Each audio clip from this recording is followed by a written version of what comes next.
आपलं शहर आता स्मार्ट होतंय. मग तुम्ही कधी स्मार्ट होताय? स्मार्ट न्यूजचे यूट्यूब चॅनल सबस्क्राइब करा, स्मार्ट बना. नोटिफिकेशनसाठी बेल आइकॉनवर क्लिक करा. नमस्कार, मैं अनुजा पाटिल स्मार्ट प्लस के आज के समाचार में आपका स्वागत करती हूँ। शुरुआत में एक नजर आज की सुर्खियों पर। अदानी के मुद्दे पर संसद में फिर से हंगामा। भूकंप प्रभावित तुर्की में 10 भारतीय फंसे। कल शहर की जल आपूर्ति में बाधा। महाराष्ट्र एकीकरण समिति की ओर से एकनाथ शिंदे को जन्मदिन की बधाई। श्री राम सेना हिंदुस्तान एवं वारकरी संगठन का रेल प्रशासन को बयान। ब्राह्मण समुदाय की ओर से सिद्धरामैया के खिलाफ आंदोलन।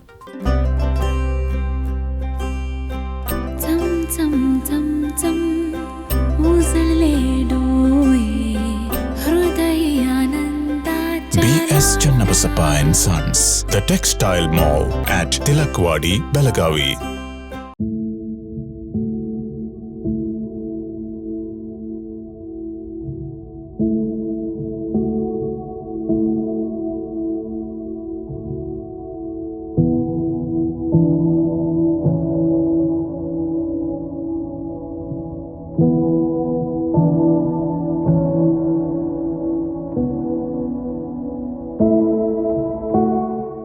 और अब समाचार विस्तार से।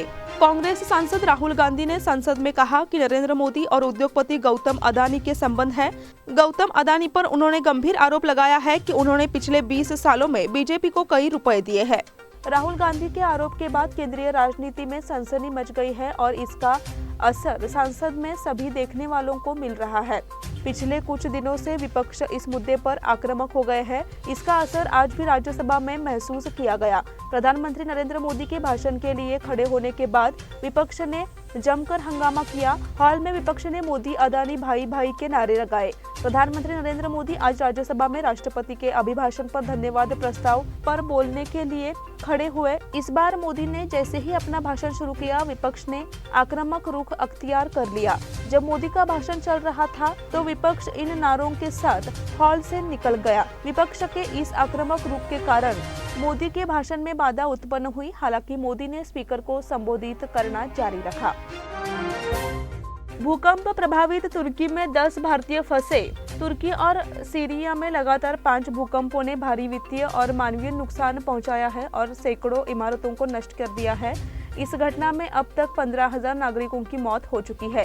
20,000 से अधिक नागरिक घायल हुए हैं। अब तक 25,000 से ज्यादा लोगों को मलबे से निकाला जा चुका है। इस बीच भूकंप के कारण 10 भारतीय नागरिक भी तुर्की में फंस गए हैं और एक भारतीय नागरिक लापता है। विदेश मंत्रालय ने इसकी जानकारी दी है। उन्होंने बुधवार को आयोजित पत्रकार वार्ता में इसकी जानकारी दी। विदेश मंत्रालय के सचिव संजय वर्मा ने कहा, भूकंप के कारण 10 भारतीय नागरिक तुर्की में फंस गए हैं। वे फिलहाल सुरक्षित है और उन्हें भारत लाने के लिए प्रयास जारी है। साथ ही एक भारतीय नागरिक 2 दिनों से लापता है और हम उसकी तलाश कर रहे हैं। साथ ही हम संबंधित व्यक्ति के परिवारजनों के संपर्क में हैं। उन्होंने यह भी बताया कि तुर्की में भारतीयों के लिए अंकारा में एक विशेष हेल्प डेस्क स्थापित किया गया है। कल शहर की जलापूर्ति में बाधा। पिछले साल की तुलना में इस साल राकसकोप जलाशय का स्तर 4 फीट कम है।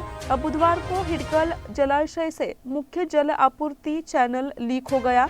लिहाजा L&T कंपनी ने जानकारी दी है कि शुक्रवार को शहर में जलापूर्ति बाधित रहेगी। जगह जगह पानी के नाले में लीकेज होने से हर 3 दिन में पानी की आपूर्ति 4 दिन हो गई है। क्योंकि राकसकोप जलाशय का जल स्तर 4 फीट नीचे चला गया है, इसलिए नाले की मरम्मत का काम तत्काल शुरू किया गया है। महाराष्ट्र एकीकरण समिति की ओर से एकनाथ शिंदे को जन्मदिन की बधाई। महाराष्ट्र एकीकरण समिति ने महाराष्ट्र के मुख्यमंत्री एकनाथ शिंदे को उनके जन्मदिन पर शुभकामनाएं भेजी है। यह उनके जन्मदिन के अवसर पर सभी सीमावर्ती क्षेत्रों के मराठी वासियों के ओर से उनको शुभकामनाएं दी गई है। हम चाहते हैं कि आप महाराष्ट्र कर्नाटक सीमा मुद्दे को लेकर उसे हल करने के लिए प्रधानमंत्री और गृह मंत्री के साथ चर्चा करें। सीमा संघर्ष में एक निष्ठावंत सत्याग्रही के रूप में हमें आप पर गर्व है। श्री राम सेना हिंदुस्तान एवं वारकरी संगठन का रेल प्रशासन को बयान। श्री राम सेना हिंदुस्तान और वारकरी संगठन ने गुरुवार को रेल प्रशासन को अपनी मांगों को लेकर ज्ञापन सौंपा। श्री राम सेना ने सेंट्रल रेलवे स्टेशन पर छत्रपति शिवाजी महाराज की प्रतिमा लगाने की मांग की है। साथ ही पेलगाम पंढरपुर रेलवा सेवा फिलहाल निलंबित है और वारकरी संप्रदाय की ओर से मांग की गई थी कि इसे फिर से शुरू किया जाए। रेलवे स्टेशन का कायाकल्प कर दिया गया है और नए रेलवे स्टेशन पर विभिन्न नायकों की मूर्तियां स्थापित की गई है। लेकिन श्रीराम सेना हिंदुस्तान के अध्यक्ष रमाकांत कोंडुस्कर ने आरोप लगाया है कि सरकार ने इस स्थान पर छत्रपति शिवाजी महाराज की प्रतिमा स्थापित करने पर जानबूझकर उपेक्षा की है। ब्राह्मण समुदाय की ओर से सिद्धरामैया के खिलाफ आंदोलन। कांग्रेस पार्टी के नेता सिद्धरामैया, जो राज्य के पूर्व मुख्यमंत्री हैं और निषेध नेता पूर्व मुख्यमंत्री कुमारस्वामी ब्राह्मण घृणा के बयान दे रहे हैं, इसलिए उन्होंने ब्राह्मण समुदाय की भावनाओं को ठेस पहुंचाई है। बेलगाम में विभिन्न ब्राह्मण समुदाय संगठनों द्वारा इसका विरोध किया गया। तिलकवाड़ी के आरपीडी कॉर्नर पर प्रदर्शन किया गया, साथ ही उनकी तस्वीरें जलाकर गुस्सा भी जताया गया। उन्होंने पूर्व मुख्यमंत्री राजनीतिक स्वार्थ के लिए समाज को अपमानजनक बयान दे रहे हैं। समुदाय ने इस पर ध्यान दिया और इन चर्चाओं से भविष्य में सबक सीखने की अपील की। इस बार आरएस मुतालिक, पार्षद वाणी जोशी, महिला संघ की अध्यक्ष वंदना पुराणिक, पूर्व पार्षद अनुश्री देशपांडे, चितपावन ब्राह्मण संघ के अध्यक्ष गोविंद फड़के, संदीप भिड़े, अरविंद हनगुंड, उमेश कुलकर्णी, विलास जोशी सहित समाज के अन्य सदस्य उपस्थित थे। अब समय हो गया है छोटे से ब्रेक का। आप देखते रहिए स्मार्ट प्लस।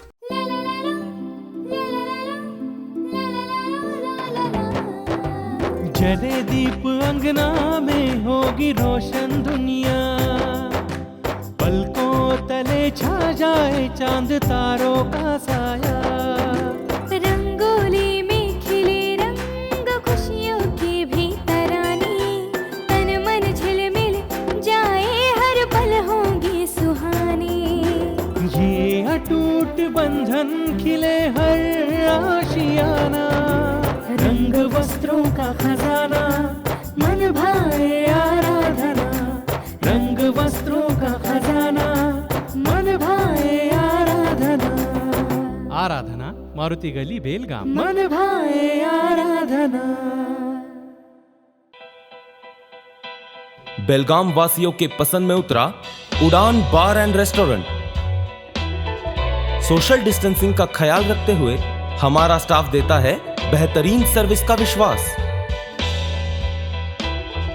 यहां है पार्टी और फंक्शन के लिए 3 आलीशान हॉल, कारपोरेट डिनर मीटिंग के लिए 3 अलग कक्ष, आईपीएल मैच देखने के लिए 3 बड़े स्क्रीन की विशेष सुविधा। इसके साथ ही साफ सुथरा किचन, जहां हमारा वेल क्वालिफाइड स्टाफ देता है क्वालिटी और हाइजीनिक फूड की गारंटी। तो फिर खाने की हो बात तो आना परिवार के साथ। उड़ान बार एंड रेस्टोरेंट, लिंगराज कॉलेज के पास, बेलगावी। फोन 0831 2435 ब्रेक के बाद फिर से आपका स्वागत। उत्तर के विधायक अनिल बेनके ने श्री सिद्धेश्वर देवस्थान कनबर्गी का दौरा किया और वादे के अनुसार कनबर्गी गांव से श्री सिद्धेश्वर मंदिर तक पानी की लाइन बिछाई गई है।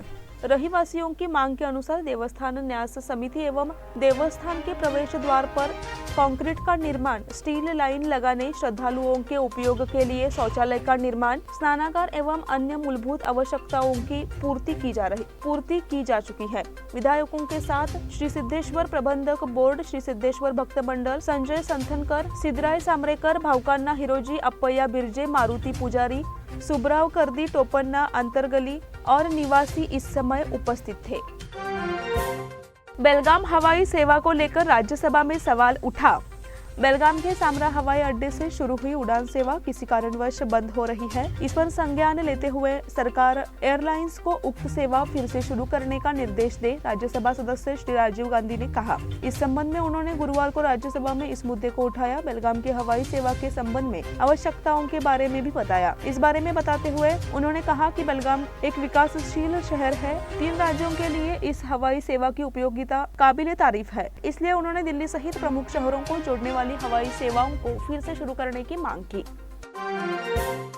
मंदिरों की सुरक्षा के लिए महाराष्ट्र मंदिर महासंघ की स्थापना।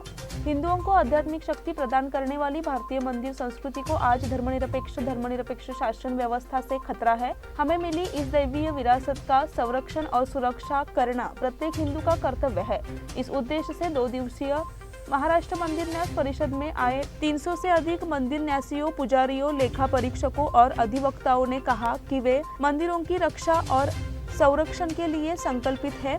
हिंदू जनजागृति समिति के महाराष्ट्र एवं छत्तीसगढ़ राज्य संगठक ने इस सम्मेलन में मंदिर आंदोलन खड़ा करने के लिए उपस्थित न्यासियों की सहमति से महाराष्ट्र मंदिर महासंघ की स्थापना की घोषणा की। सुनील घनवट ने कहा, पद्मालय विश्राम गृह में आयोजित पत्रकार वार्ता को संबोधित कर रहे थे। यल्लूर ग्राम पंचायत को यूनियन बैंक अधिकारियों की भेंट। यूनियन बैंक के अधिकारियों की एक टीम ने हाल ही में यल्लूर ग्राम पंचायत का दौरा किया। बैंक के क्षेत्रीय कार्यालय अधिकारी एन श्रीनिवास ने अपने अधिकारियों के साथ दौरा किया। एन श्रीनिवासन और यल्लूर ग्राम पंचायत के अध्यक्ष सतीश पाटिल ने बैंक की सेवा के बारे में चर्चा की और भविष्य में भी एक दूसरे का सहयोग करने का वादा किया। इस समय ग्राम पंचायत अध्यक्ष सतीश पाटिल ने यल्लूर में 2 आधुनिक बस स्टैंडों का निर्माण करने की मांग की। उन्होंने संबंधित अधिकारियों से किए गए अनुरोध पर सहमति व्यक्त की और आश्वासन दिया कि वे वरिष्ठ अधिकारियों से चर्चा कर बस अड्डा बनाने का प्रयास करेंगे। इस समय यल्लूर ग्राम पंचायत सदस्य प्रमोद पाटिल, राकेश परीट, परशुराम परीट, दयानंद उघाड़े और पीडीओ सदानंद मराठे और स्टाफ मौजूद रहे। मराठी विद्यानिकेतन की छात्र दत्तक ग्रहण योजना को सहायता। सावित्रीबाई फुले दत्तक ग्रहण योजना, जिसे मराठी विद्यानिकेतन के रजत जयंती वर्ष के अवसर पर शुरू किया गया था, समाज के परोपकारी लोगों, स्कूल के शुभचिंतकों और पूर्व छात्रों द्वारा इस योजना को उदारता पूर्वक समर्थन दिया जा रहा है। इस मौके पर विद्यालय के शुभचिंतक, बेलगाम के प्रसिद्ध व्यवसायी शिवाजीराव विश्वासराव हंगीरकर, इन्होंने इस योजना के लिए 50,000 रुपए का दान किया। वही स्कूल की पूर्व छात्रा सोनाली माने कोंडुस्कर, इन्होंने 10,000 रुपए दान किए। सोनाली माने फिलहाल बेंगलोर में एक IT कंपनी में काम कर रही है। विद्यालय के अध्यक्ष सुभाष ओवुलकर, उपाध्यक्ष अनंतराव जाधव और सामाजिक चेतना से इस मदद के लिए आभार व्यक्त किया गया। सरस्वती पुस्तकालय के पुरस्कार की घोषणा। शाहपुर के सरस्वती पुस्तकालय की ओर से दिया जाने वाला बेलगाम भूषण पुरस्कार गदग के तोंडत सिद्धराम स्वामी को दिया जाएगा, इसकी घोषणा की गई है। इसका वितरण 12 फरवरी को किया जाएगा। पुस्तकालय के संगीत कला मंच विभाग द्वारा आयोजित पंडित कुमार गंधर्व संगीत सम्मेलन डॉक्टर शकुंतला का गिजरे हॉल में किया जाएगा। रविवार सुबह 10:30 बजे बेलगाम भूषण पुरस्कार वितरित किया जाएगा। इसी के साथ स्मार्ट प्लस के आज के समाचार यहीं पर समाप्त हुए। धन्यवाद।